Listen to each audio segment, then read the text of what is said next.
ఇప్పుడు no cost cough syrup తో 60 రూపాయల విలువ గల ఇన్హేలర్ పూర్తిగా ఉచితం. దెబ్బకి దగ్గు జలుబు మాయం.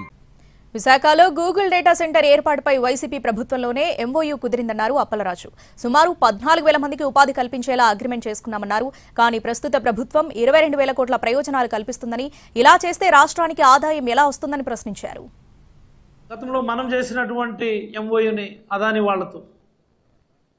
వాళ్ళతో మనం చేసినటువంటి ఎంఓయూకి దీనికి చాలా తేడా ఉంది. అదాని వాళ్ళతో చేసిన ఎంఓయూలో అపార్ట్ ఫ్రమ్ డేటా సెంటర్ ఒక ఐటీ పార్క్ కన్స్ట్రక్ట్ చేసి ఒక ఐటీ ఎకోసిస్టమ్ కన్స్ట్రక్ట్ చేయడానికి, తద్వారా సుమారుగా 12,000 14,000 ఉద్యోగాలు క్రియేట్ చేయడానికి మనం ఎంఓయూ చేసుకున్నాం.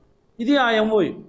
ఇప్పుడు గూగుల్ వాళ్ళని అదాని వాళ్ళు జాయింట్ వెంచర్ కింద వేరే ఫార్మాట్లో పెడుతున్నారు. ఆ రోజు కూడా మనం అదాని వాళ్ళకి ఇన్ని ఇన్సెంటివ్స్ ఇవ్వలేదే.